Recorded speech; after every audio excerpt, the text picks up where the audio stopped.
Hola amigos, ¿cómo estamos? Sean ustedes bienvenidos a un capítulo más del libro que estamos estudiando, que es Database Design. Eh, bueno, es muy interesante aclarar que vamos a continuar lo que es en la fase de diseño, pero en esta vez vamos a empezar hablando sobre lo que es, vamos a llenar las tablas, los detalles y vamos a ver varias informaciones que nos van a servir en este tema. Esto nos va a servir para realizar una base de datos más, por así decirlo, resistente a fallos, eh, más clara para todos los que vayamos a ocuparla y sobre todo que tenga mucho acceso. Bueno, primero veremos que vamos a empezar con lo que es el detalle sobre la estructura interna de las tablas, es decir, los campos y lo que son los registros, el contenido de los campos, el formato que va a tener, si es que tienen índices o no. Bueno, primero que nada es importante empezar esta sección con lo que es refinando el contenido del campo de las tablas. Como ustedes recordarán, los capítulos anteriores teníamos lo que es el análisis y el diseño de nuestra base de datos en base a una cierta cantidad de reglas, aplicando lo que es en algunos conceptos el tema de el presupuesto, analizando esos aspectos que son un poco interesantes de saberlos, además de que nos van a dar una gran idea de hacia dónde debemos llevar nuestra base de datos. Asimismo, vamos a hacer lo que es el modelado de nuestra, refinar el contenido de cada una de las tablas, de las que ya hemos eh, analizado, y después lo que es el proceso de normalización y desnormalización, revisando con las reglas de negocio. Y ahora vamos a aplicar lo que es el contenido de cada una. Entonces, como nosotros sabemos, cada vez que nosotros hacemos ese análisis, conocemos que debemos tener ciertas tablas y cada tabla debe tener sus campos. Y bueno, esos son los que forman la estructura de nuestra tabla, de cada una de ellas ya relacionadas. Ahora, para el modelo OLTP, que es el de transacciones, es un poco más dirigido a lo que es el usuario final. Entonces, en esta parte nos vamos a definir qué campo necesita el usuario final para rellenar, que se van a llenar automáticamente, entre otras cosas. Asimismo, para lo que es almacén de datos, es como una empresa, vamos a analizarlo como una empresa desde una perspectiva operativa. Entonces, teniendo estas dos cosas en consideración, vamos a analizar la estructura de cada uno de los modelos. Tenemos los dos modelos y si tenemos lo que es el que está orientado al usuario final, como les decía, tenemos que ver qué campos necesita el usuario final registrar, y como de lo que es el almacén de datos para analizarlo desde una perspectiva lo que es empresarial, es decir, una perspectiva en la que pensando como un gerente, pensando como una persona que quiere saber qué datos quiere saber, es decir, qué le importa a él conocer, ingresos, los empleados, qué campo necesita él, para juntando los dos modelos, que está basado en lo que es el usuario final y el que está basado en la perspectiva empresarial, tener una base de datos concisa, con datos claros y que puedan ser accedidos de una manera consistente por cada uno de los departamentos, pero esto ya viene más en el tema de programación. Pero como sabemos, debemos definir bien estos tipos antes de realizar cualquier aplicación, y se basan estos modelos en la misma. Ahora, es importante que conozcamos los tipos de datos. Como ustedes sabrán, cada uno de los campos que nosotros vamos registrando, es decir, cada uno de los registros tiene ciertos campos, como les decía. Por ejemplo, poniendo un ejemplo, podríamos tener una persona, un cliente de la empresa. Necesitamos conocer su nombre, necesitamos conocer su fecha de nacimiento, por ejemplo, su dirección. Necesitamos saber datos relevantes, que es su correo electrónico, el teléfono, incluso su número de cédula con el que podemos localizarlo de manera más fácil. Y entonces ahí es donde llegamos a este punto. Para aplicar a cada tabla un formato aplicado, un formato bueno, tenemos que conocer esto. Entonces, los tipos de datos son o es un formato aplicado a un campo, es decir, a cada uno de los campos de nuestras tablas, y establece el campo como una restricción. Es decir, no puedo tener yo letras en un campo de tipo numérico, y los más frecuentes que tenemos que son utilizados son lo que son números, fechas y cadenas. Y asimismo, estos tipos de datos tienen una clasificación. Entonces, primero son los tipos de datos simples. Los tipos de datos simples son, en este caso, los números, como les explicaba aquí. Los números que solo permiten dígitos de 0 a 9, es decir, son caracteres enteros. Y tenemos una descripción de números, literalmente. Asimismo, tenemos lo que son las fechas. Las fechas nos permiten ingresar solo lo que son valores de fecha, como su nombre mismo lo indica. Es decir, podríamos ingresar una fecha y tiene un rango limitado que en algunos casos suele ser desde el 2004 hasta el 2099, y esto se lo define cada uno de los motores de base de datos. Asimismo, una cadena es una secuencia alfanumérica de caracteres, es decir, puede tener letras, números, signos, se incluye lo que es el arroba, las tildes, comas, signos de pregunta y esos tipos.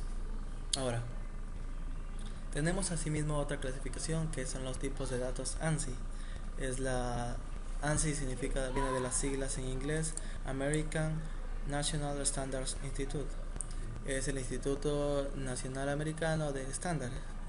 En este de aquí vamos a tener definidas varios tipos de datos que se podrán aplicar a cada una de las tablas que nosotros queramos crear.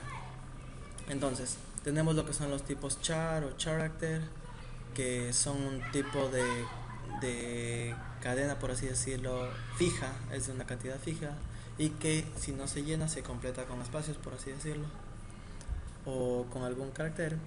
El char varying viene a ser lo mismo que el anterior, pero esta se ajusta, es decir, tenemos un rango limitado de cantidad máxima a alcanzar, pero si es que no lo completamos simplemente se ajusta a ese tamaño. Asimismo tenemos lo que son numéricos, que es entero, decimal. En estos casos, además del small int y el int, lo que son entero corto y el entero normal. Tenemos lo que son float, o sea, flotante, y double. Esto float es de precisión y este es de doble precisión. Asimismo hemos revisado, y cada uno sabrá ya en este punto, que existen estos tipos para cada uno de los caracteres, y son los más utilizados debido a que la mayoría de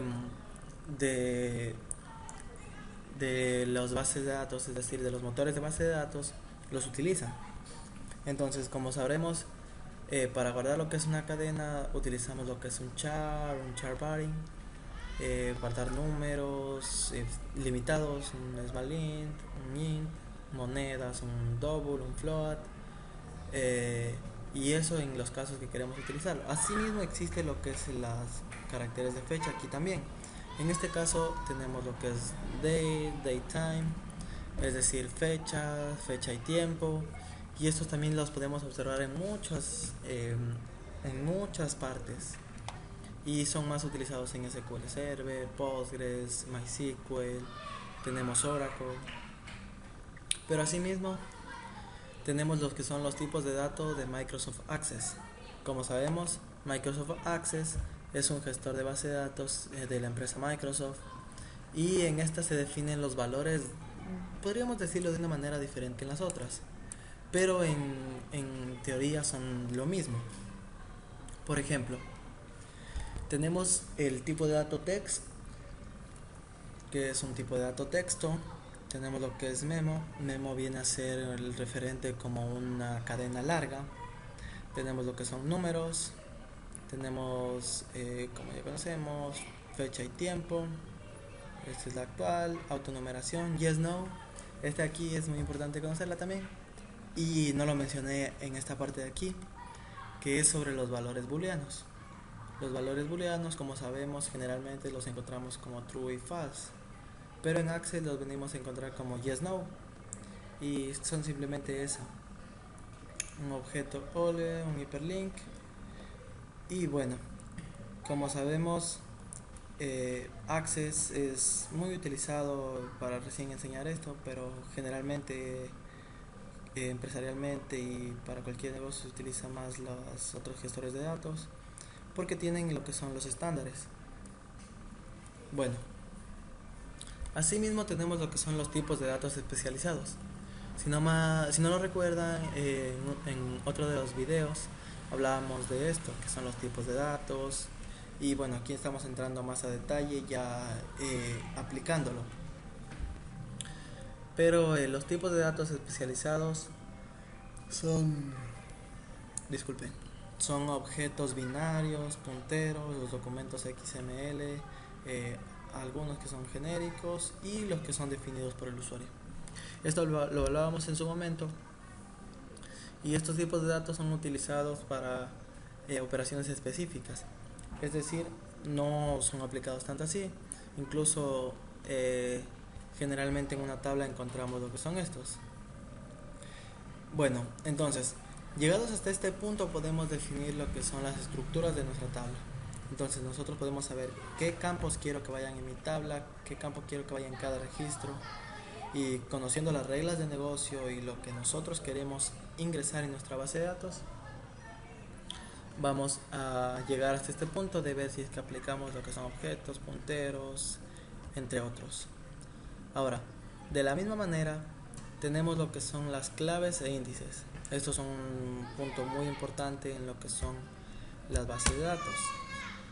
Como ustedes sabrán, cada tabla se relaciona con otra a través de una relación, y una relación la podemos realizar lo que es con una clave principal y una foránea, una externa por así llamarla.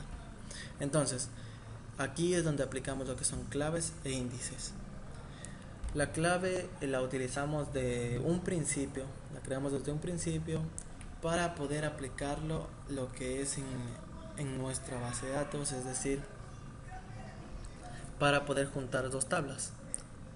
Teóricamente nuestra relación ya está creada, pero esto es para el momento de la creación. Entonces, una clave es un término aplicado a lo que son claves primarias y externas. La clave primaria es el identificador principal de nuestra tabla, y la clave externa es una copia de otra tabla con la que se está relacionando. Entonces, conociendo esto, nosotros podemos ya tener un modelo más claro de lo que es cada una de nuestras tablas. Asimismo, un índice podríamos definirlo como una clave en todos los aspectos, en las restricciones, pero también se aplica la integridad referencial. Pero estas de aquí, estos índices, tienen la característica de no ser creados en el momento de la creación de la tabla. Es decir, los índices se definen después de creada la tabla. Bueno, asimismo, es importante quedar de acuerdo con todos ustedes que con el análisis se obtiene la mayor cantidad de datos, y en la etapa de diseño podríamos definir en dos etapas. La primera etapa viene a ser lo que es el diseño de las tablas aplicando normalización, desnormalización, las reglas de negocio, es decir, definiendo qué necesitamos.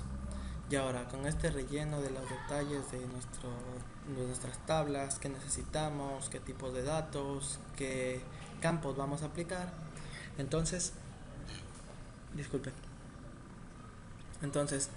con esta etapa nosotros vamos a definir ya lo que es el contenido, es decir, basándonos en lo que quiere el usuario final, que puede ser un empleado, puede ser un cliente, para utilizarlo masivamente y lo que necesita lo que es la cabeza de la empresa, es decir, qué datos necesita recolectar y saber qué necesitamos. Bueno, este ha sido el video.